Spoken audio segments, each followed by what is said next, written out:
Welcome back to Half the Battle. I'm your host, as always, Daniel Levy, and today we're going to be talking about UFC San Diego, Marlon Chito Vera versus Dominick Cruz, and it's going down this Saturday night live at the Pechanga Arena in San Diego, California. You got the most prolific finisher in bantamweight history, representing Ecuador, Marlon Chito Vera, taking on the former WEC champion, the former two-time UFC bantamweight champion, the last ever WEC bantamweight champion, and the first ever UFC bantamweight champion. I'm talking about the one and only Dominick Cruz, and this should be one hell of a fight. I cannot wait to get into it. So y'all do me a favor, smash the like button, hit the subscribe button, retweet, comment, do the whole bit. And let's get down to business, y'all, because main event of the evening, we got a matchup between Marlon Chito Vera. He's 21-7-1, representing Ecuador, taking on Dominick Cruz, who's 24-3, representing the great United States of America. And currently, they got it. Marlon Chito Vera minus 230. The comeback on Dominick Cruz is plus 200. Now, lots of talking points to get to. So much to talk about with a fight like this. It's unbelievable. I mean, should we start with the transformation of Chito Vera? Should we talk about how these odds would have been insane, like, a few years back? There's just a lot. Should we talk about how they match up stylistically, where they're at currently in their careers? Just so much to talk about. So let's get into it. So look, if you want to talk about a transformation, if you want to talk about turning things around, not because you're this athletic freak, not because you're this genetically gifted guy, but just because you have the work ethic of, you got that immigrant mentality, you just work harder than the rest, then you talk about Chito Vera. Point in case. Go pull up his first fight with Davy Grant. Like, pause this right now. Go pull up his first fight with Davy Grant, and then immediately after, pull up his second fight with Davy Grant. I mean, like, it's just night and day, the progression this guy has made, and he's done it all through hard work. I mean, this is not someone who, is going to, have the highest vertical jump or have the fastest 40-yard dash or probably doesn't bench the most. And, it's just, he's a hard worker. He's made those incremental improvements every single fight. I mean, you see his debut against Marco Psycho Beltran on the Ultimate Fighter Latino America Finals, which was actually, speaking of the Ultimate Fighter, that was the first season of the Ultimate Fighter Latino America. It was the season that Yair Rodriguez won. It was the season that Alejandro Turbo Perez won. And interestingly enough, Chito Vera was actually I think he was supposed to be in the finals, but the reason he wasn't able to do it was because he had some kind of skin infection. Because if you recall, Chito Vera on the show, he knocked out Henry Briones with this disgusting up kick. Like, I'm talking about, like, it was worse than the Nico Price up kick. It was worse than the Musasi up kick on Jacare from back in the day. I'm talking Chito Vera landed this nasty up kick, and it looked like he might have been the dark horse on that season of the Ultimate Fighter. Ends up getting this skin condition for some reason and is unfortunately eliminated from the show. So he actually never lost on the Ultimate Fighter. He just wasn't able to fight because, of the unfortunate skin condition. So it ends up being Alejandro Perez versus actually Teco Quinones in the finals. And then Alejandro wins that. And it was actually a controversial fight. Teco was deducted some points and this and that. And we all know my boy Alejandro Perez is good at weaseling out those decisions. So needless to say, Chito Vera never got to be the Ultimate Fighter winner. And guess what? He goes back to the drawing board. He fights Marco Psycho Beltran in that debut in Mexico, which, Psycho Beltran was from Mexico. A lot of us thought Chito Vera might have won that fight. Judges disagreed. Comes back, fights in Nashville against Roman Salazar, and gets that triangle armbar. And that's when we were first like, okay, this kid's an exciting finisher. I mean, he's raw as hell. He's green, but, he's got some potential. Since that point, I mean, it's had some more ups and downs, but the Brad Pickett fight. So he goes out there in the UK. He fights Brad Pickett, who, for y'all noobs, let me just refresh you on Brad Pickett. And I don't say that to be condescending. I just want to give a little history lesson. Brad Pickett is the fucking man. Brad Pickett is a dude that beat Demetrius Mighty Mouse Johnson back in the WEC. Brad Pickett is a dude who would always be kill or be killed, would always go out on his shield. In fights he'd lose, and in fights he'd win, knock dudes out, had underrated wrestling for a guy from England at the time. So in his retirement fight in England, Chito Vera goes out there, knocks him out with a head kick, and the whole crowd is booing Chito Vera because, I mean, they all wanted to see Brad Pickett win.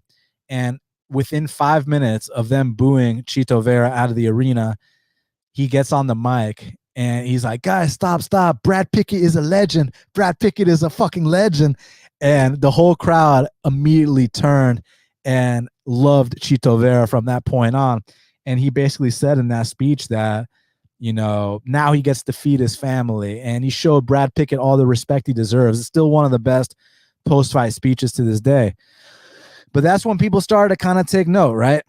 And since that point, you know, he's had some ups and downs. I mean, he used to train at this gym called 50-50 in Ecuador, where basically it was him and cab drivers. And I know, you know, I like to be sarcastic. I like to attempt to be funny and say certain things, but I'm not joking when I'm saying that he was training with cab drivers, man. He was literally in there with no fighters. He was the only fighter at his gym in Ecuador, and he made it to the UFC off that merit alone. But he knew he had to change some things up, you know, starting his UFC career 1 and 2. So the guy ends up moving to California. He trains out at Team Oyama. You know, they're responsible for champions such as Carla Esparza. They got some other really good fighters there, you know, Alex Perez. So he goes on this big, you know, he goes on this 3-fight win streak to start things off. You know, he beat Ning Guang Yu in Australia. The Brad Pickett fight, which I mentioned, y'all remember the Kelleher finish. Then he had, you know, 2 fights in Brazil that didn't go his way. The John Lineker fight, which, by the way, one theme we'll talk about is how Chito Vera doesn't truly get started until fights hit round 3. Point in case, the Brad Pickett fight, but another point in case, that John Lineker fight. I mean, if y'all remember John Lineker, dudes would be a death sentence to stand and bang with a guy like John Lineker back in the day. And by the time that 3rd round came around, I mean, Chito Vera was out there putting on a clinic on John Lineker in that 3rd round. The first 2 rounds, he was eating big shots, the kind of shots that knocked everybody else out. But Chito Vera's got an iron jaw. So that's when we were kind of like, dude, this guy can take a punch better than most. Comes back in that 3rd round. It was a beautiful thing to see. The Douglas Silva de Andrade fight, I mean, I know we're talking about 2018, but listen, whatever garden of life, fruits and vegetables, my boy Douglas Silva de Andrade was on that night, no one was beating him that night. You understand what I mean? But since that point, he went on a big 5-fight win streak, a 5-fight finish streak, a 5-fight kill streak. Should have honestly been a 7-fight win streak because a lot of people think he won the fight against Song Yadong. Now, I thought it was a very close fight, but what I also took away from it, more important than who won and who lost, was the fact that Chito Vera is kind of a slow starter, but once that 3rd round comes around, this dude is world class in the 3rd rounds, and this is my 3rd example of it. The Brad Pickett fight. I mean, don't even watch the first 2 rounds. Let me know how he looked in that 3rd round. I was like, holy shit, a different guy. The John Lineker fight. That 3rd round is a different guy. That Song Yadong fight, the way he put it on him in that 3rd round, you're like, God damn, what's this guy going to look like in 5-round fights? The Sean O'Malley fight, you can say whatever you want about it, being a fluke, not being a fluke, but the bottom line is only one guy got their head elbowed into the canvas and went out, and that it wasn't Chito Vera. So Chito Vera finished Sean O'Malley. Had the Jose Aldo fight. Close 29-28 fight. Another one where I would have liked to see a 5-round fight. Now, this current win streak, back to what we were talking about, Davy Grant. Go watch his first fight with Davy Grant. Go watch his second fight with Davy Grant. It's night and day difference in just person. He's not even the same guy as that. And what's crazy is that you look at Dominick Cruz back around the time that that Chito fought Davy the first time, and Dominick Cruz was world class then. Dominick Cruz, you know how long Dominick Cruz has been world class for? Dominick Cruz, this dude has been world class since 2009. That's like a year after I graduated high school. So like I've been watching this dude be a world champion since like, so I took a year off between high school and college. So since right after high school, since the beginning of college, since after college. I mean, this guy, he won a belt before I was in college, and then he won a belt when I graduated college. Like, that's how insane Dominick Cruz's longevity has been in this sport. He's amazing, and I'm going to talk about his unique style in a sec. But back to Chito. So I mentioned the Davy Grant fights, how it's like you just want a night and day comparison. Watch his 2 Davy Grant fights. You'll see a completely different guy. The Frankie Edgar fight. There's some misconceptions in that fight. First round, listen, Frankie Edgar took him down, was able to, accumulate some top control, even though on the bottom, Chito Vera was busting him up with elbows, but it is what it is. It was in New York. You got to give that first round to Frankie. Second round was 100% Chito's round. I mean, Chito was putting it on him that second round. But the third round, like I said, you just got to start these Chito Vera fights in that third round. And that's when he really turns up. And that's when he looks world class. And boy, did he look world class in that third round against Frankie Edgar. It's one thing to just catch Frankie Edgar, but to be systematically beating him down like he did in that third round was beautiful. But then the Rob Font fight was the ultimate test. Here's your 5-round main event. The biggest criticism for Chito was always, we know he's a killer. We know he's got good submissions. We know he doesn't give up. He's got the chin, all these things. But people kind of question his boxing a little bit. And you know how I mentioned how he went from the gym 50-50 in Ecuador, then went to Team Oyama in California, but he still needed to fix something else. So what did he do? He goes to world-class boxing for MMA coach, Jason Perillo, a guy who was responsible for UFC champion, double champion, such as BJ Penn, a guy who's responsible for UFC champion, Michael Bisping, a guy who's responsible for UFC champion, Chris Cyborg. So a guy that's, ultimately trained 3 UFC champions, goes to him to sharpen up the one big hole in his game, which was his boxing. Goes in there against arguably the best boxer in the division. And let's just say this, he showed off that amazing chin, but when it was his turn to land his shots, boy, did he make them count. And he's a guy that can steal rounds with damage. He's a guy that can steal rounds with, making someone just, taking their shots. But when it's his turn to land his, I mean, he will drop you. He will hurt you. He will override everything that you've done up until that point and make his shots just so much more impactful and damaging that it looks like you got hit by a car. And that's exactly what he did to Rob Font. And you saw the swag in there. He could have finished Rob Font at multiple points in that fight, but I mean, he almost showed some championship-esque qualities. He wasn't rushing the finish. He was almost playing with his food in there, which was fun to see. But now we got a real test in Dominick Cruz. Once again, what's amazing about Dominick Cruz is he's a pioneer, not just for the sole fact that he, like I said, is the last ever WEC bantamweight champion, the first ever UFC bantamweight champion. Usually when long-reigning champs lose their belts, they don't regain them again. This guy regained it again. So, I mean, Dominick Cruz is an enigma. Dominick Cruz is someone that should be in the Hall of Fame, that will be in the Hall of Fame, and has my respect to the fullest degree. So, a long time ago, there was this dude named Brandon Vera. Speaking of Veras. So I don't know if y'all remember, Brandon Vera used to fight in the UFC. He knocked out Frank Mir, was always talking about how he was going to be the first champ, light heavyweight and heavyweight. Actually ends up doing that in this other organization called One, but he was never able to do that in the UFC. But anyways, the reason I'm bringing up Brandon Vera, firstly, is because he trained with Dominick Cruz for the longest time at Alliance. But secondly, so Brandon Vera comes to my gym at the time, my old gym, not my new gym. Shout out Team Octopus for the current gym I'm at. But he came to my old gym, Knuckle Up, and he taught a seminar at the gym, right? Showed us a bunch of cool shit. And this was like back when he was at the peak of his career. But anyways, one of the questions I asked him, because, I was a hardcore fan of the sport, I followed everything. I wanted to know about this Dominick Cruz footwork. Like, is Dominick Cruz's footwork, he pioneered his own style. I mean, you look at TJ Dillashaw, you look at Corey Sandhagen, these guys have all emulated Dominick Cruz's style and created it into something of their own. So I asked Brandon Vera about this Dominick Cruz footwork. What's the deal with this, man? Because no one had ever seen anything like it before.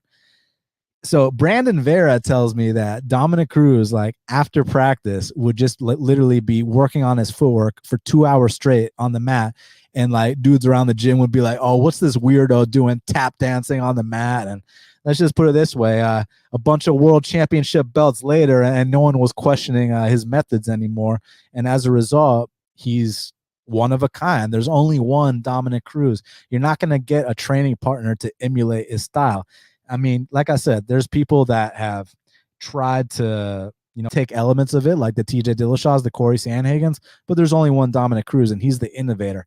And Dominick Cruz just has a way of just frustrating people. He'll enter the pocket, make you swing at air, exit the pocket. But when I say enters the pocket, I'm not saying he's plodding around. I'm saying this guy is switching stances. This guy's dipping his head. He's doing all these weird ass things that I don't really know how to explain because it's so unique and only he does it.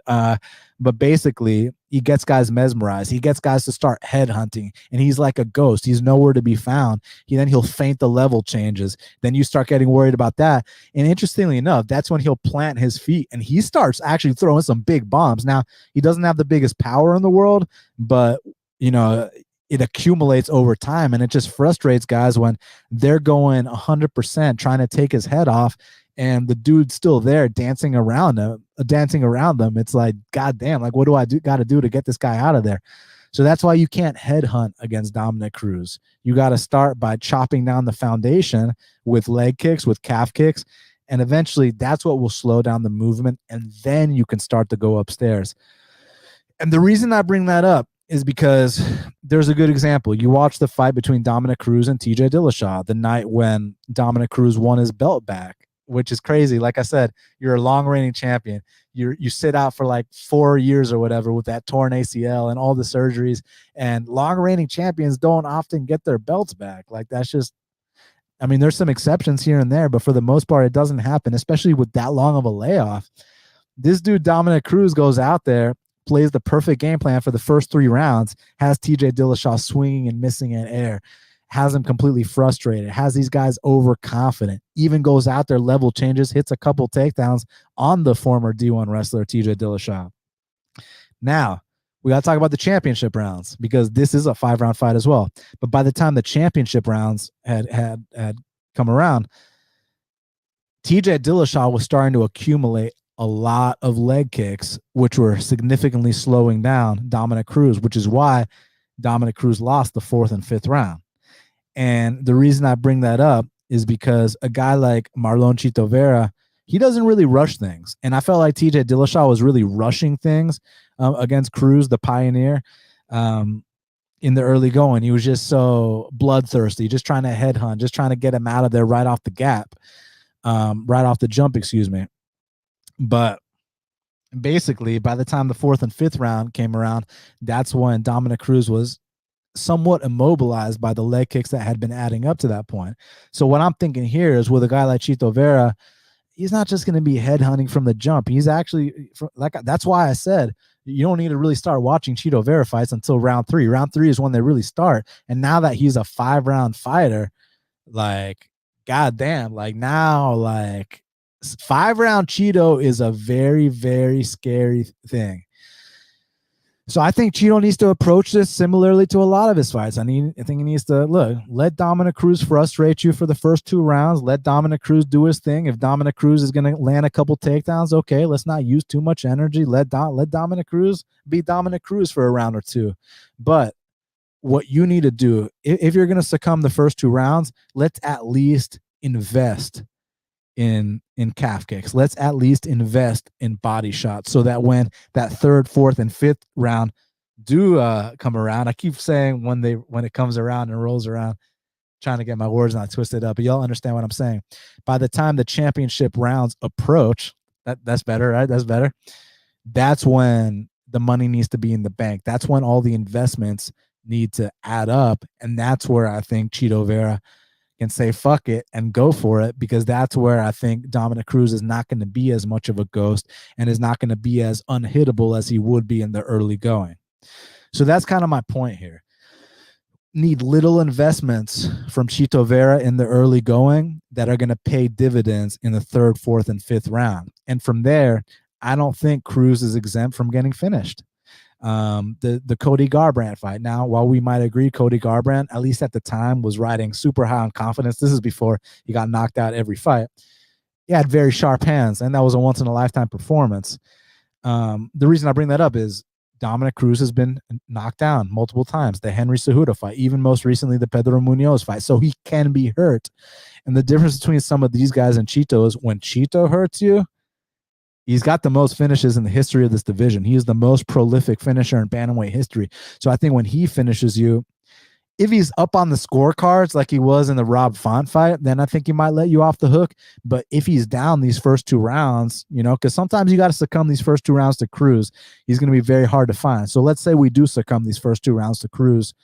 When you do finally hurt him in that 3rd, 4th, and 5th round, it's time to pounce and it's time to get him out of there. And I think that's exactly what Chito's capable of doing. So again, I see the first round and even parts of the second round. I see it being frustrating for Chito. But if Chito just keeps his cool, just chills out, let's not try to headhunt too much. Let's not try to rush things. Let Dominick Cruz dance around the ring. Let him do his fancy footwork, his innovative footwork. Let him get off on some shots. Let him take you down. Let him do whatever.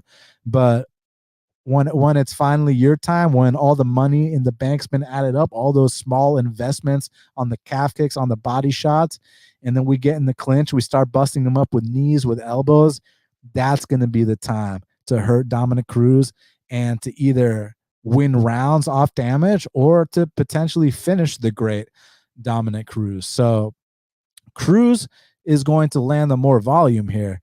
The thing is, damage is the #1 scoring criteria in the sport. Point in case, look at the numbers in the Rob Font fight. And let me pull up those numbers right now. So in the Rob Font fight, Rob Font landed 271 significant strikes. Marlon Vera landed 159. In most cases, the guy that landed, over 100 strikes more is winning the fight. But look at these other key details. 3 knockdowns by Marlon Chito Vera. He's much more dangerous than Dominick Cruz. And don't get it twisted. There's this misconception that Dominick Cruz just kind of pot shots, and I don't think that's the case, man. I think that Dominick Cruz, he'll dance around the ring a lot, but when he gets in his zone, he'll plant his feet and he will swing some bungalows. So don't forget about that, and don't sleep on that. I just think that Chito Vera has got the hardware, the insane chin to eat that and not be phased, not be rocked. Now, one thing I've always said is it's going to be a very sad day when Chito Vera inevitably gets knocked out because, like Luque the other week, and shout out to everybody that bet on Jeff Neal, myself included. When you get hit as much as a guy like Luque, one day you're going to inevitably get knocked out. And that's what finally happened. And one day, I hope not, but one day it is going to happen to Chito, but I just don't think it's going to be now. I think he's flat out in his prime, and I think he's on the upward trajectory. And not that Dom Cruz is necessarily trending downward. I mean, I felt like since the fight with Cejudo, I thought he decisively won the Casey Kenney and the Pedro Munoz fight. I even bet him in the Pedro Munoz fight. I also max bet Henry Cejudo against Cruz, and I bet Chito Vera at dog odds against Rob Font. So I've had a decent history with both these guys. And this spot, I'm taking Marlon Vera, man. I just think that down the stretch, 3rd, 4th, 5th round, once that movement starts to slow down, once these calf kicks start to accumulate, that's when is going to be the time to go out there and really put the damage on him, really seal the deal, really steal these rounds, and possibly get him out of there. Someone say Cruz can take Chito down. Yeah, I agree. I think he can take him down in the first 2 rounds especially, but I think those takedowns are going to be harder to come by as the fight progresses, as those calf kicks start accumulating. So someone else asked me, how do I feel about the line? I understand if this was a 3-round fight, then I'd be a lot more worried about kind of Cruz winning the first 2 rounds, Chito winning the 3rd, but ran out of time. Then that plus 200, there's a lot of value on. But in a 5-round fight, like I've been waiting so long for 5-round Chito, and I think 5-round Chito, not trying to get cute and call him a mythical creature, but like there's a reason that I've been waiting for this 5-round Chito. Certain guys are going to excel in 5-round fights. Chito is one of them, and we've seen Dominick Cruz his last 2 5-round fights. The Cejudo one doesn't count because he didn't even make it past the 2nd round. But I'm saying the Cody Garbrandt fight, the TJ Dillashaw fight, he was slowing down towards the latter parts. So, actually, someone might say that he had his best round in the 5th against Cody, but that fight, that was more like Cody didn't even need to do anything else. Cody could have just coasted the rest of that round because he had that fight in the bag. But the TJ and Dom fight was head-to-head, And it was an accumulation of kicks that really fucked up Cruz towards the 4th or 5th round. And I think accumulation is going to be big here, mixed in with Chito's composure. He's not going to just be head hunting from the jump. He's not going to be redlining. He's not going to be carried away from all the trash talk going in. Because y'all remember, y'all should watch the side-by-side interview that that Dominick Cruz and TJ Dillashaw did before their fight. I mean, Dominick Cruz mentally fucked the guy before the fight even started. I remember he said some shit like TJ was like, I'm not going to talk to you about that. And Dominick Cruz is like, what do you mean? I'm standing right in front of you, dummy, or some shit like that. Like, he just, like, Dominick Cruz verbally, like, he can assault dudes verbally and get in their heads, but Chito's not the kind of guy to be affected by that. And the reason I bring that up, I know talk is cheap. I just bring that up because I don't think he's going to fight uncharacteristic as a result, right? So, yeah. So I see Dominick having his most success in the early rounds, as usual, as anyone does against a guy like Marlon Chito Vera. But then after that, I see the damage accumulating, and eventually I think Chito either gets him out of there or makes it decisive enough to win this decision. So I parlayed Chito Vera, but at a different line. What did I parlay him at? I don't even fucking remember, but it was I'll tell you right now. I'm gonna log into my shit and tell you what I parlayed him at. So I parlayed him with Bruno Blindado Silva, who's fighting GM3. And shout out GM3. I love me some GM3, but, you know, this is just business. It's nothing personal. So, yeah, I parlayed Marlon minus 205. You know, I could have played it straight, but I got a little cheeky here, parlaying him with Bruno. Normally, I don't parlay unless it's over minus 250, but I was feeling a little cheeky here, so we'll see what happens. We'll see if it costs. We'll see if it backfires. You know, parlays are a bookmaker's dream, but now he's minus 240. So I mean, you know, I beat that line by, you know, a good 35 cents. So I parlayed him with Bruno Silva. The odds on that parlay were plus 102. So I got dog money there. So yeah, I'm going Marlon Chito Vera to come out here and defeat the great, the legendary, the future Hall of Famer Dominick Cruz, the innovative Dominick Cruz, the great Dominick Cruz. And let's go, Marlon. I think it's your time now. All right, co-main event of the evening. I'm very excited to talk about this one. So, co-main event of the evening in the featherweight division, we got David Onama. He's 10-1, representing Uganda, taking on Nate the Train Landwehr, who is 15-4, representing the United States of America. Currently, they got it. David Onama minus 315. The comeback on Nate Landwehr is plus 265. Now, I know y'all recall when David Onama fought Gabriel Mowgli Benitez, I was very bullish on David Onama there. It was like minus 150 in that spot. I was all over David Onama there. And to the point where, I mean, dudes were like arguing with me, getting mad at me, saying this, saying that. And they were planting their flag on Gabriel after that Billy Q beatdown to beat this African savage. I didn't really understand it, but this is a completely different matchup. Someone said, why not just bet Vera live after 1 or 2 rounds? I mean, I don't know. What if my prediction isn't right? Or what if I just bet him now and then also bet him after 1 or 2 rounds? I mean, like, yeah, live betting is fun and all, but, you know, I like to bet before the fact, because what if Vera gets a first round finish? Then I won't get a live betting opportunity. You just never know what's going to happen. But if I get good odds and I like how things are going, then yeah, I'll live bet them too. But that's just, you know, just like I don't fuck with props. I prefer to bet before the fact and live. And if I get a good opportunity live, I'll take it. But, you know, but do you. I'm not going to tell you how to bet. But anyways, back to Onama and Landwehr. So I was very heavy on Onama against Gabriel Mowgli Benitez. And, you know, a lot of people had a lot of opinions about that, saying Gabriel was like the play of the week. I didn't understand it, but it was what it was. Thank you, David Onama.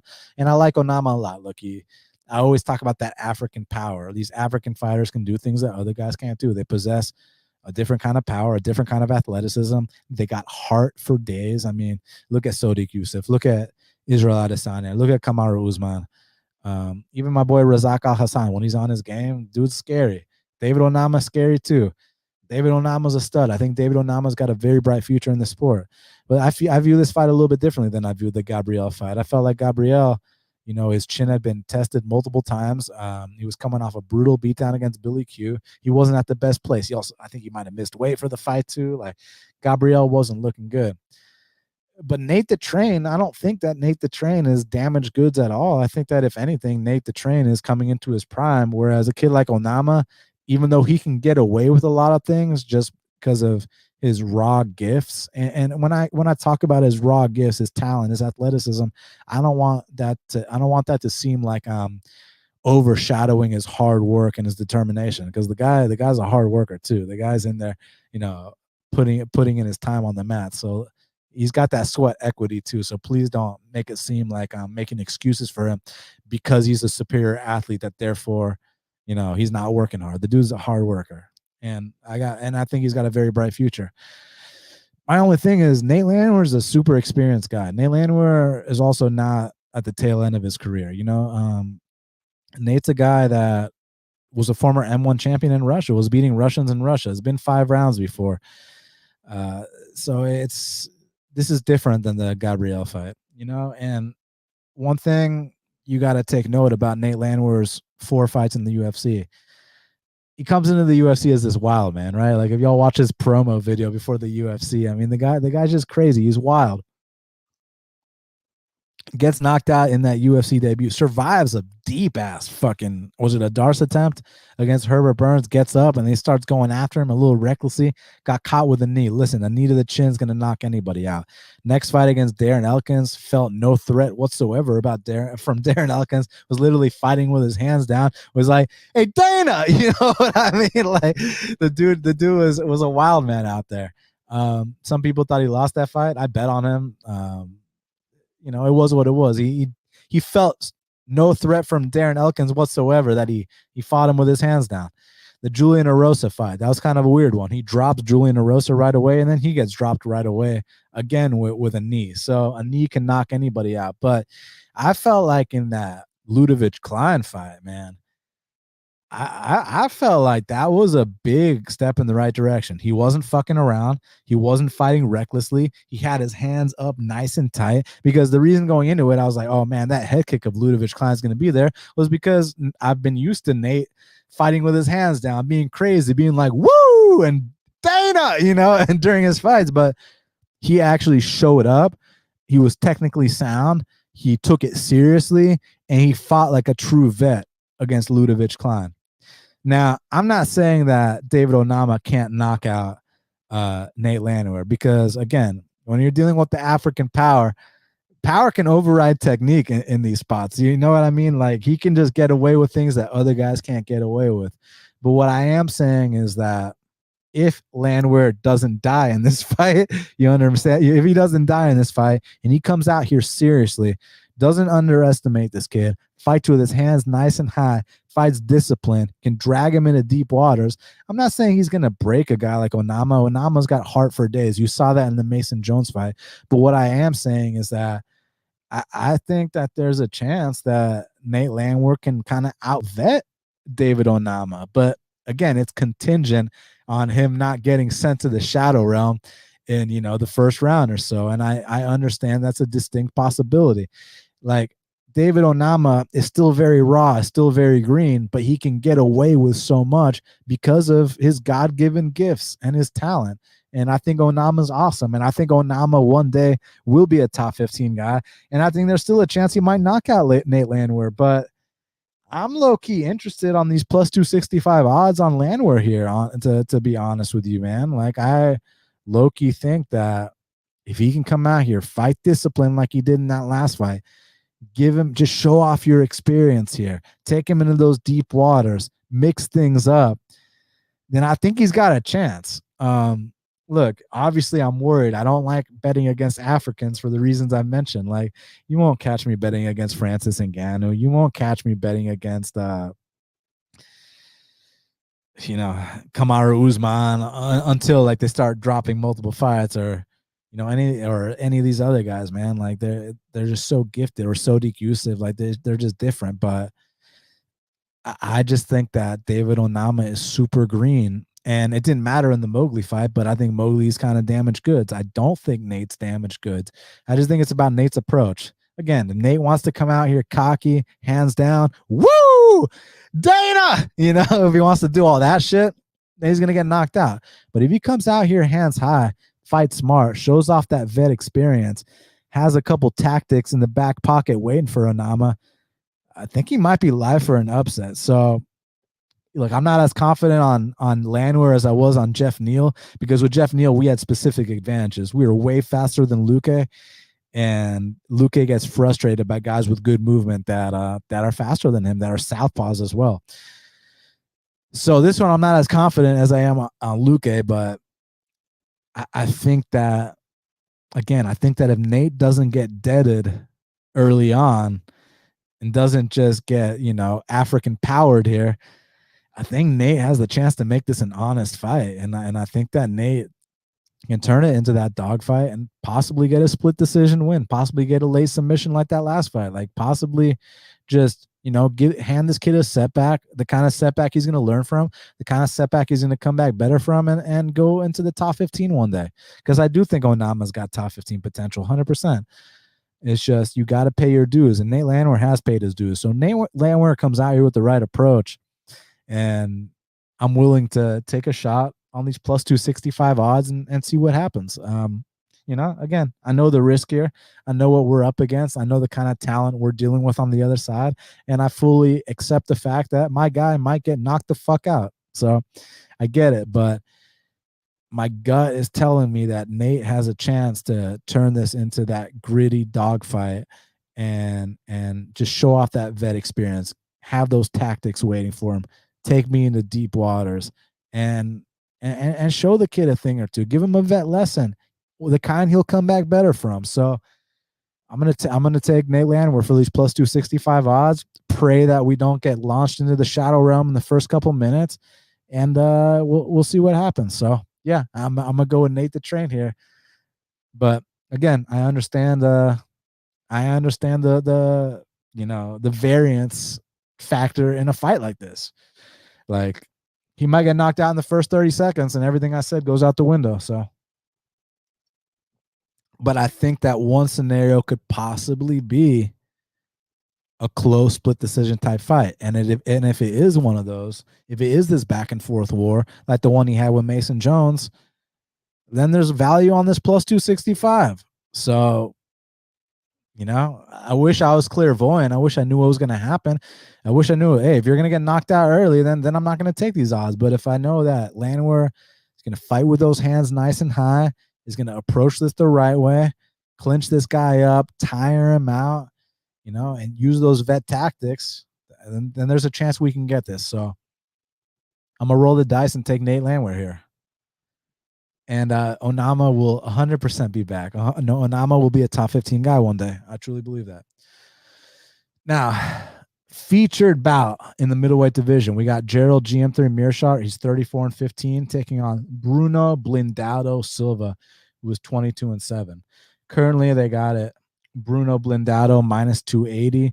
The comeback on Gerald Meerschaert is plus 240. So another amazing fight. I mean, Gerald Meerschaert, I'm such a fan of his. Very cool guy. I met him in person and had him on the show a few times. Just nothing but good things to say. I mean, most submissions in UFC middleweight history, like more than Damian Maia in the middleweight division, more than Anderson Silva. Dude's a stud. Dude's a record holder. Like, how can you not love him? And he's had some amazing upsets. He's got a history of coming through as an underdog. I just view this as a very tough matchup for him, man. I know there's the narrative that, Bruno Blindado's lost, 6 of 7 by submission. But the thing about it is the last one was in 2016, it's been 6 years since then. He's turned things around, especially since he started training at Evolução Thai, with Ronaldo and all these guys. And one thing about Bruno Blindado, like, since that time that he lost that fight in 2016, this guy goes over to Russia and becomes a champ in Russia. And he wasn't just beating no random Russians. This guy knocked out Alexander Shlemenko. And if y'all have been following the sport for a while, you guys know exactly who Alexander Shlemenko is. Former Bellator champion, just a bona fide stud Russian fighter. And he knocked him out in the first round. He goes into this war with Artem Frolov, not Artem Lobov. Artem Frolov was 11-0. They got this war, and he knocks him out in the 4th round. So not only does Blindado had this devastating power, but he's got the heart too, and he's also in incredible shape. Whatever supplements he's taking, keep taking them, my man. You know what I mean? His ground and pound is vicious. His takedown defense is getting better. His awareness on the mat, defensively speaking, and his get-up game have also improved leaps and bounds. And that fight he had with Alex Pereira, this dude stood and banged with Alex Pereira for 3 rounds. First 2 rounds were fucking close, man. First 2 rounds could have gone either way, but the third round, he got cracked with a hard one, got rocked badly. But he wasn't looking for no way out, man. I mean, he was still standing in the pocket, throwing down with a guy like Alex Pereira. Y'all know how dangerous Alex Pereira is. Alex Pereira knocked out Izzy. Alex Pereira knocked out Dustin Jacoby. Alex Pereira knocked out Sean Strickland. Alex Pereira is about to fight for a UFC title shot. Bruno Blindado went 3 rounds hard with him admirably, and that was very, very impressive.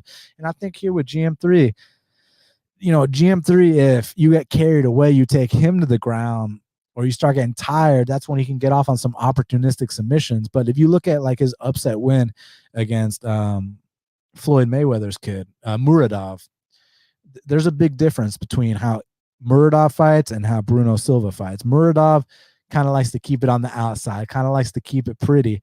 But if you get into his face, like Gerald Meerschaert did, Muradov doesn't like that. Muradov likes to stay long. Muradov doesn't like to get hit. Whereas Bruno Silva, you get in Bruno Silva's face, and he's gonna draw that line in the sand. He's gonna chuck some bungalows, and someone's hitting the deck. And in a fight like that, I trust Bruno Silva's power and durability over Gerald Meerschaert. So yeah, as long as some opportunistic submission doesn't happen from Gerald here, I don't think Gerald's going to be hitting takedowns. I don't think Gerald's going to be outstriking Bruno. Look, Gerald's got a deceptive body kick, and sometimes you sleep on his hands. He might surprise you, but not in this spot. I think that Bruno Blindado actually comes out here, and as much as I love Gerald, I think he knocks Gerald out in the first round. So I parlayed Bruno Blindado with Marlon Chito Vera plus 102 odds. Let's get it.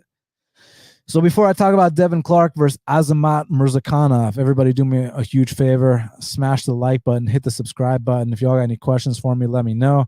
After I'm done breaking down the fights, I'll post a link to join the chat, and y'all let me know what you think. So let me see what y'all are saying right now. My boy Moy says, the carousel conductor approves this. I appreciate you approving this.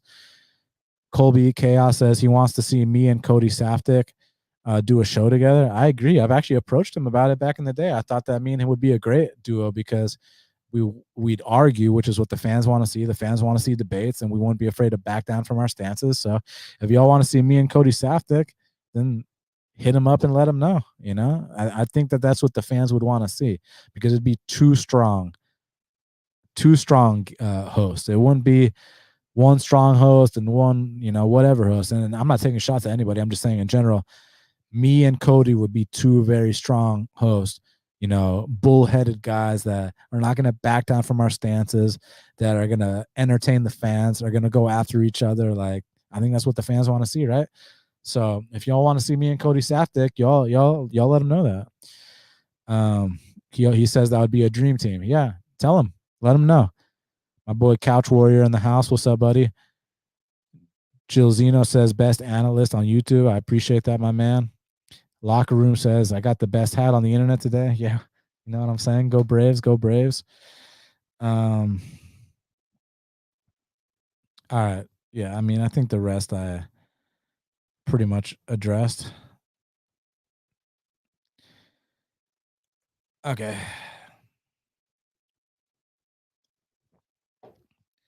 So next up in the 205-pound division, we got a matchup between Devin Clark, he's 13-6, taking on Azamat Murzakanov, who's 11-0, representing Russia. Currently, they got it.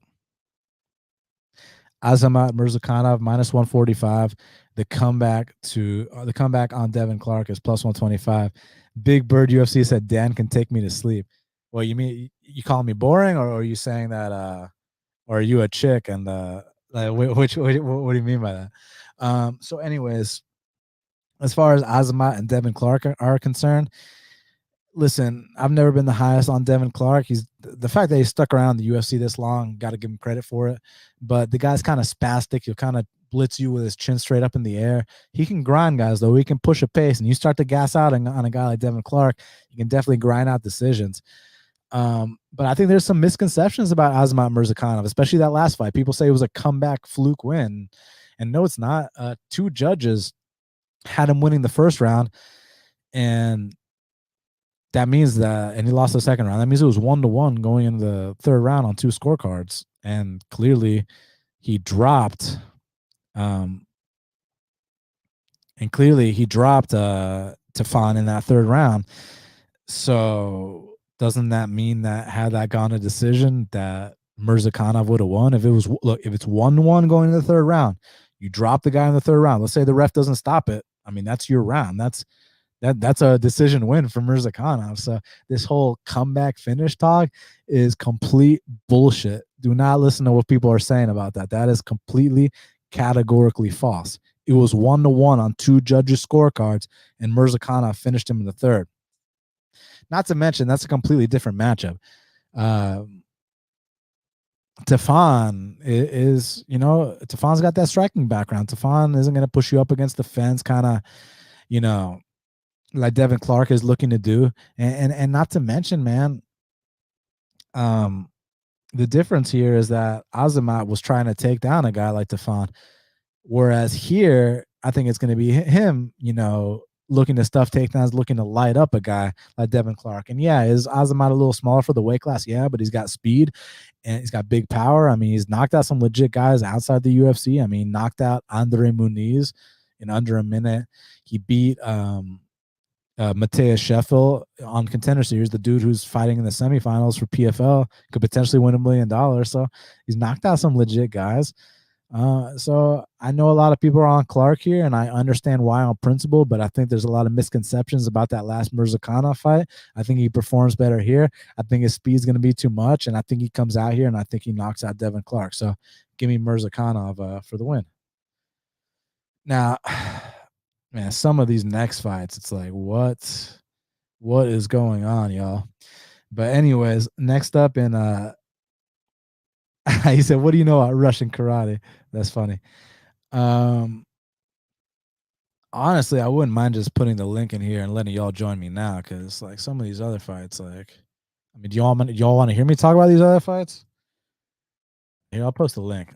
I'll talk about the one with the newcomers, just so you'll get that out the way. I already talked about Nina and Cynthia when they were supposed to fight a couple weeks back. I think that back in the day, Cynthia would have for sure won, but Cynthia has been like not answering the bell between rounds and doing all these things, and Nina had COVID and a baby. Like, who knows where they're both at? So it's like a dog or pass situation. If they're both at their best, I got Cynthia, but who knows where either of them are at? So I don't know. I got no idea. And then the next one in the strawweight division between Yasmin Juragui, that's how you pronounce it. It was 8-0, taking on another Yasmin. Lucinda was 13-4. They got that Juragui minus 210, Yasmin Lucinda plus 180.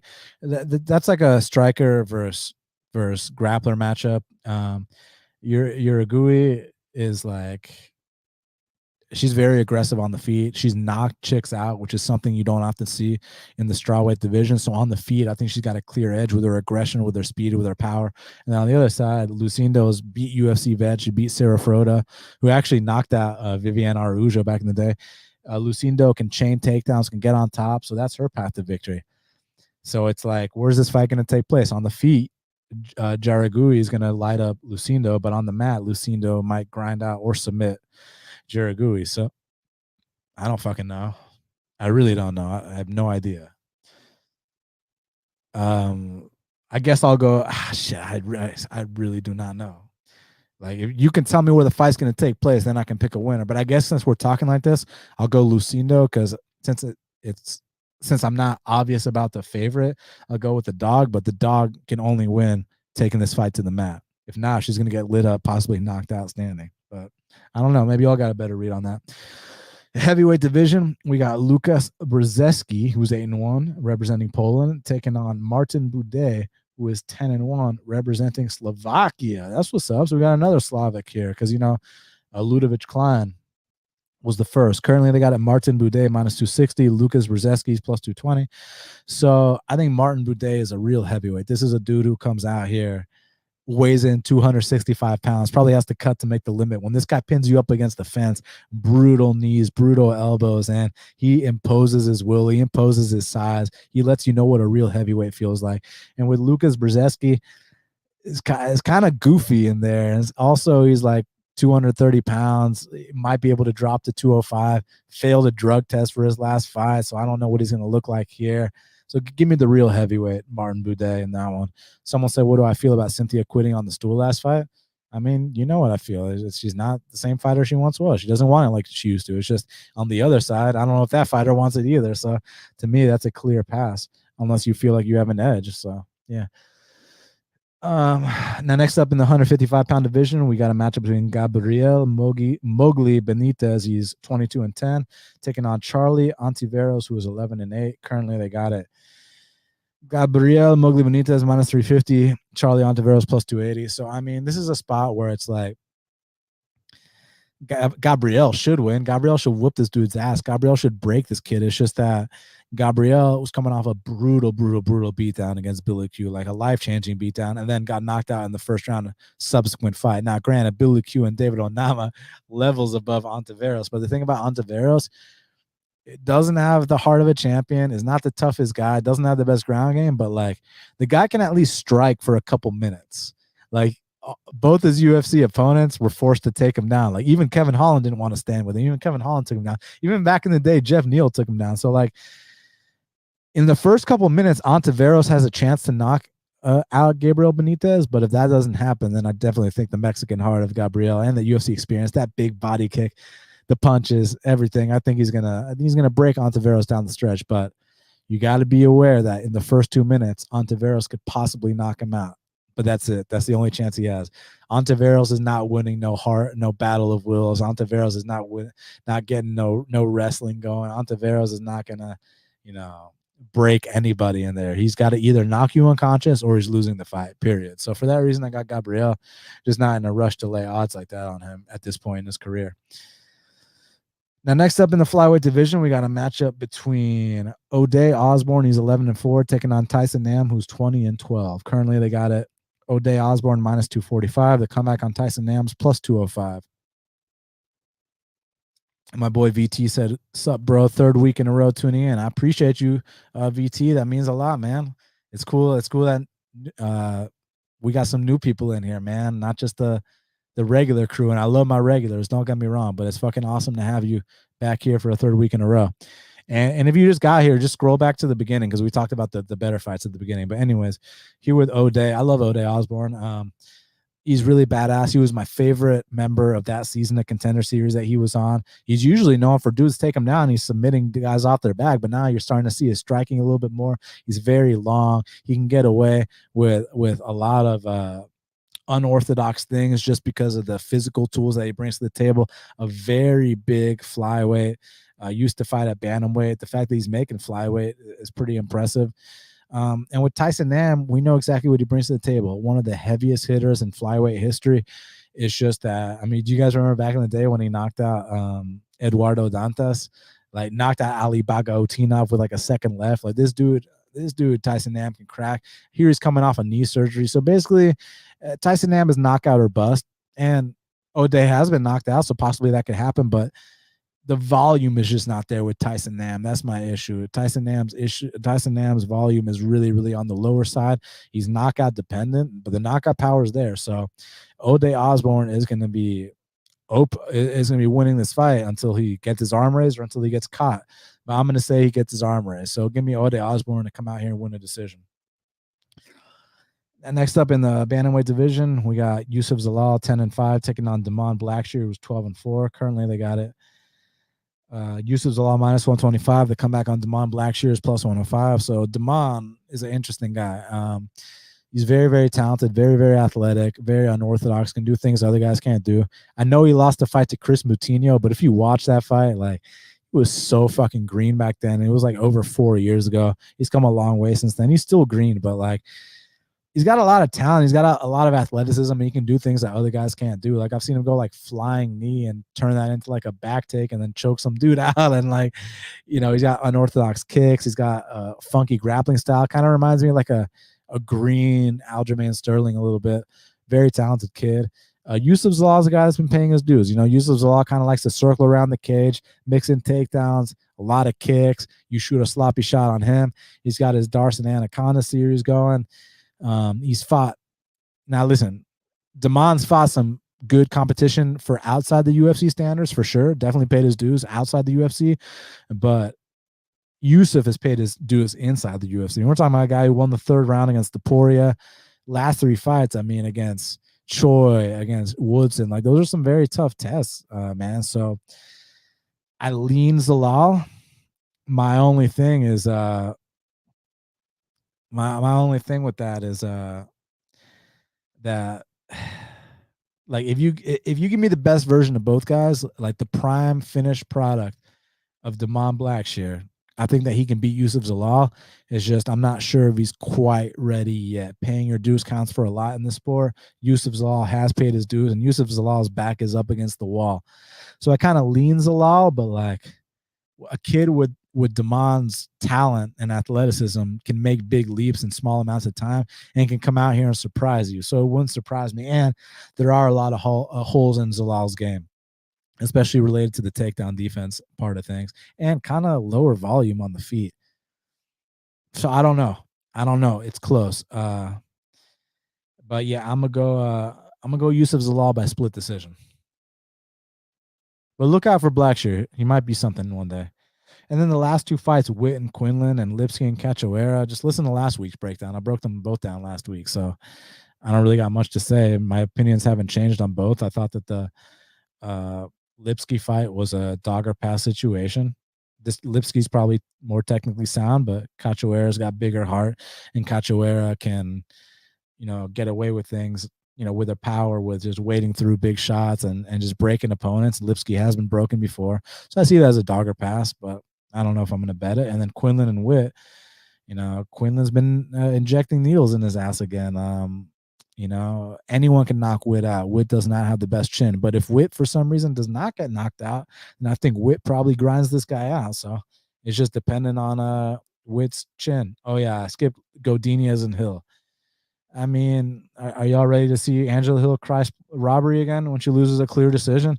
It's minus 300 Loopy, plus 245 Angela.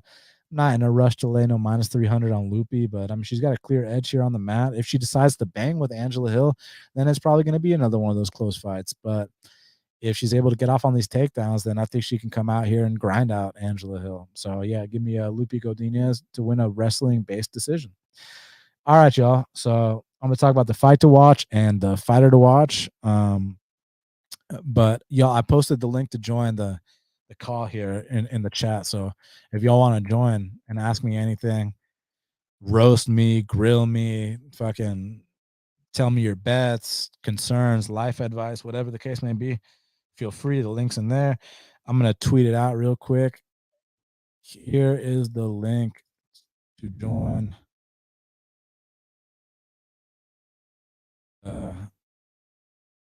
Half the battle live stream for UFC San Diego, and ask me anything you want right now. All right, let's see how this goes. I just tweeted that out. Y'all can retweet if you feel like it.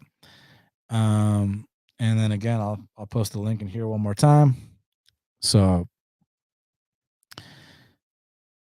all right. So I'm gonna talk about the fight to watch and the fighter to watch, and then I'll get down to these fan questions. So, fight to watch.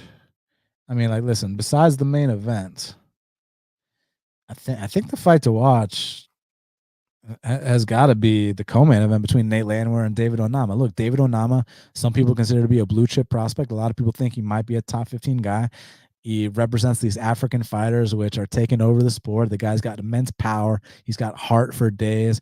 You saw his submission game his last fight. He's just kind of on the raw and green side.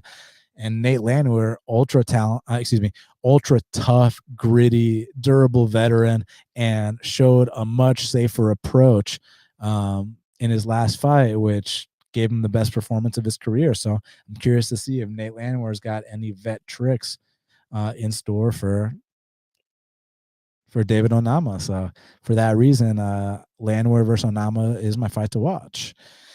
My fighter to watch is Marlon Chito Vera. I mean, this is a guy that I've been seeing since day one, when he was just this raw kid who, you know, was one fight away from getting cut from the UFC, moves his family to California, makes all these changes, and is just a brick by brick hard worker. Takes it one fight at a time. You see evolution every single time. Now he's fighting a third legend and in a main event in San Diego. And if I would have told you 5 years ago that Chito Vera is going to fight for a title one day, y'all would have said I'm crazy. Well, now he's like 1 or 2 fights away from a title shot. So pretty damn impressive. Not to mention he holds the record for most finishes in UFC bantamweight history. So Marlon Chito Vera is my fighter to watch. All right, y'all. The link is in the chat. Y'all click it. Ask me anything you want. If not, if y'all are too shy, then I'm going to get out of here. But I'm also going to read some of the comments y'all been leaving me, and I'll answer those in the meantime. And I hope some of y'all sack up and come in here and ask me some things. It looks like there's a little bit less trolls, man. Ever since I started and giving them the chance to talk side by side with me, they ain't been wanting to show their faces. So it's interesting how that works, right? It's always the dudes that hide behind the fake profile pics with the fake names. Want to say the most, but never want to show their faces. Interesting how that works. I'm not answering that question. What's your name? IBA, aka Lyrical Beast. I'm not answering that question for the 100 millionth time. Okay, Matthew said, I have a question. When you open up the chat, do you like Blackshear even though he's coming in on short notice? We just talked about that. All right, Kevin's in here. Let's see what Kevin's got for me. What's up, Kevin? What's up, man? Chilling, man. Yourself? Let's go off work, man. Dope. What you got for me? I like the blue shirt. Thanks, man. That's my fucking work shirt. Yeah, got to roll into work in style. Got to let them know. So you think Cruz is going to be able to keep down Chito on the mat? What do you mean? Like for a round for 30 seconds? Yeah, like if he lands a takedown, how long do you think he's going to be able to keep him there? Or is Chito going to be pulling the sweeps, or is he just going to lay on his back, try to work the guard? I mean, I don't think he's going to be sweeping Dominick Cruz or anything like that, but I think that he's going to be working elbows. Oh, yeah, another thing. I'm glad you brought that up. Cruz got a lot of scar tissue from all the years, man. Like maybe Chito can open up a cut, possibly get a cut stoppage. I never thought about that until you mentioned that. So, yeah, work elbows from bottom, eventually try to get those feet on the hip, push them off, and get back up to the feet. So I think that the most takedown success is going to come in the first and second round from Cruz. But besides that, I think as the calf kicks start to accumulate, I think it's going to be tougher for Cruz to get in on those entries. Yeah. Man, I saw something the other day. What do you think about the over being minus 200? And then how does that make sense with the over being favored, but with Cruz being the big dog? Well, I mean, I guess it might be recency bias because Marlon just won his last fight by decision, and then you take into consideration that Cruz has historically been a very durable guy. He's only been finished twice in 27 fights, so they think that probably Cruz is going to be able to dance around long enough to not get finished, and they kind of view it like that. But let me tell you this, one of the most profitable over-unders is the under 4.5 long term, so especially at dog money. So if you get those under 4.5 dog money, long term, you'll be on the right side of the coin. But good question. Yeah, I mean, I know you disagree, but I did think that Cruz stoppage versus Cejudo was a little early. Yeah, but at the same time, if you got a ticket on Cruz, we ain't the refs, we ain't the judges, we're just the guys betting on the fight. So it's like whenever I win a fight on a decision that people disagree with and they get mad at me, it's like, dude, I ain't a judge. I'm just the guy that bet on the person that won. So it is what it is. You got anything else for me? Not really off the top, man. Am I the only one in this chat right now? No, there's a lot of people in the chat, but you're the only one that popped up on the video. You're the only one that had the balls, man. So I got to give you props, Kevin. Yeah, man. I don't care, man. I know a lot about fights. Man. Awesome, buddy. When you bring Shaq back? It's not about me. Shaq left the show. Oh, did he really? I didn't know that. Yeah. On the Ankle Live versus Smith breakdown, he explained his reasoning. So it's not about me bringing him back. He left. I need to go back and listen to that one.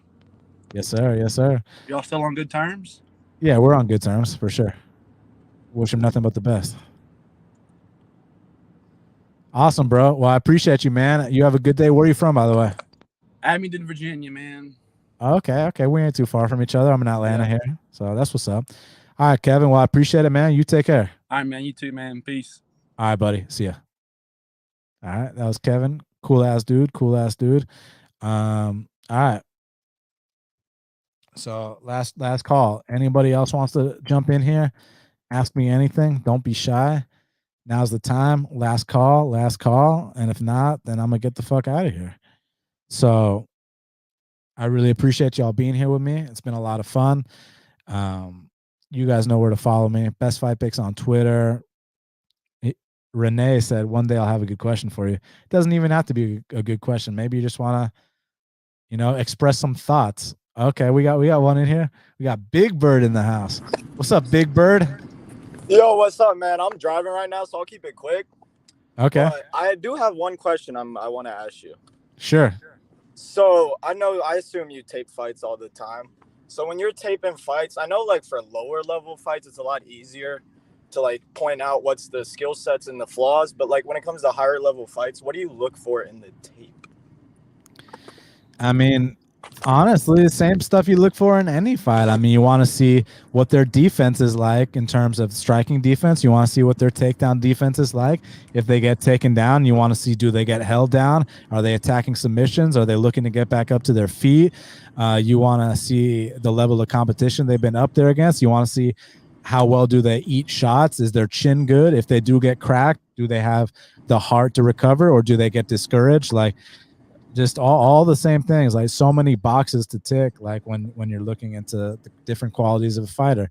When they're attacking submissions, like, is it a thing where they go balls to the wall for that? They take the back one time, go balls to the wall, but if they can't get anything, do they kind of fold up, or are they able to consistently wrestle and consistently try to get good positions and keep attacking and stay on their game plan? Like, how do they react mentally? How do they react physically? So just everything, man. I take everything into consideration. Yeah, I guess it's more of like a case-to-case basis, but also like another like analytical question. So when how much do you bet like the philosophy of like picking winners versus like betting on the value side? Like, for example, the Onama Landwehr fight. Yeah, it's always about the value. I mean, don't get me wrong, like, to me, so a lot of people just associate underdogs with value, and I honestly think that value can be a favorite or an underdog. To me, like, for example, if I see a minus 150 favorite, but I think he should be minus 250, well, then there's value there, right? And similarly here on the Onama fight, if I think Landwehr should be, plus 130, plus 140, but he's plus 265, well, then there's value there. So to me, it's, obviously I'd like it most if the guy I'm picking, there's also value on the line. But at the end of the day, like in the Neal and Luque fight, I wasn't sure who was going to win, but I was just sure that there's no way Neal should be plus 155 in this spot. So, dude, I'm killing myself. I was watching the Neal fight, and I go to the live odds after round 2, and it was a pick'em. I didn't pull the trigger or anything, but like I was like watching it, and it's like, how is Neal not up 2-0? And then I go after the fact, and like he was 2-0. So I guess also like you can get edges in the live betting market too. Yeah, and another thing, like, because people think that value is only underdogs. Like, they'll be like, oh, I made a value bet on this. Every bet should be a value bet, whether it's a favorite or a dog. Like, for example, when I max bet Rafael Fiziev a few weeks back, he was like minus 200. I thought he should have been minus 400. So that was value to me. Like, Jamal Hill minus 260. Yeah, might have been a sketchy moment or two, but ultimately I thought that he was going to finish Thiago in that fight. So I was cool laying minus 260. Like it wasn't a Hey big deal man, to me. my value bet last week, Brian Battle, baby. Oh, see, that was beautiful. You know, and you know what's great about that too was that I was like, man, there's no way he should be minus 270 here. And dude, he looked minus fucking 570. So good job Dude, on that, bro. I've done like one-on-one like private trainings with the dude. I'm so happy for him, dude. He's one of the nicest dudes I've ever met.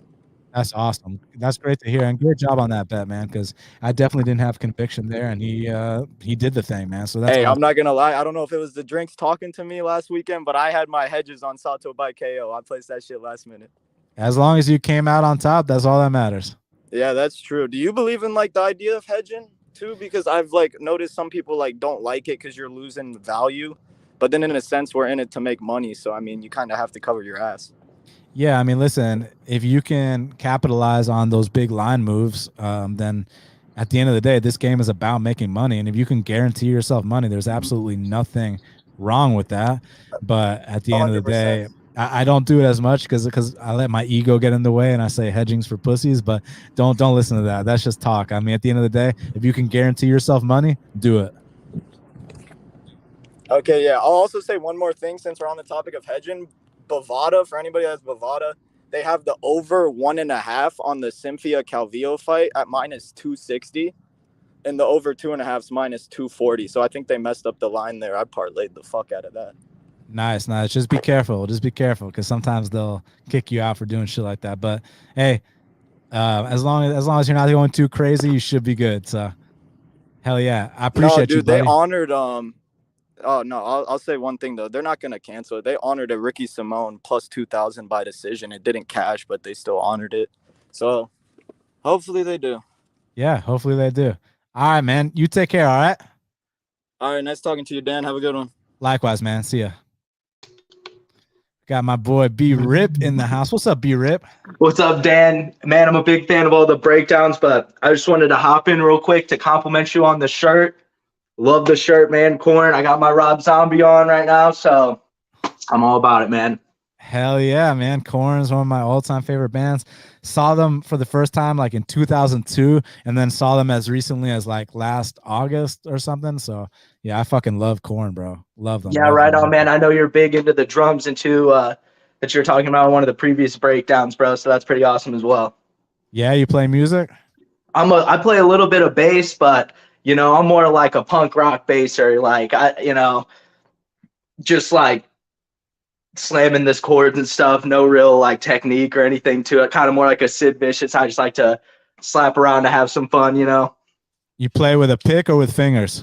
I'm played more with my fingers, but I've been doing a little more pick lately, just because I've been on a little bit of a Kiss kick, and you know Simmons was always a pick player, so I've been kind of getting a little bit more into that lately.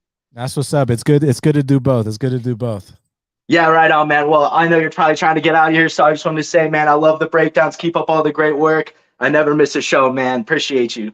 Thank you so much, man. That means a lot, man. You take care of yourself, all right? Yeah, you as well. See you, dude. All right, see you, man.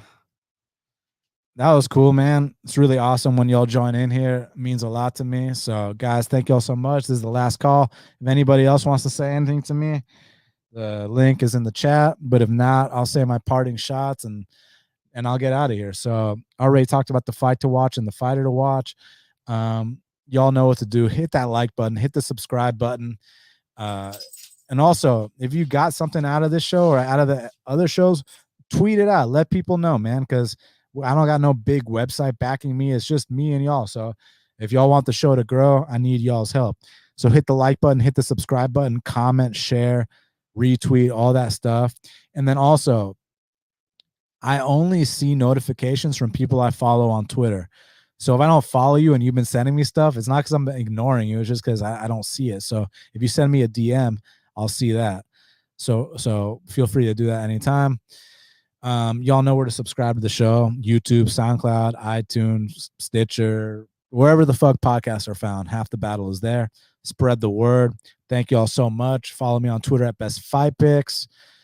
I think that's about it. Oh yeah, and on Instagram at Half the Battle Pod. So, yep. Thank y'all so much again. Truly appreciate it. And until the next time, let's cash these bets.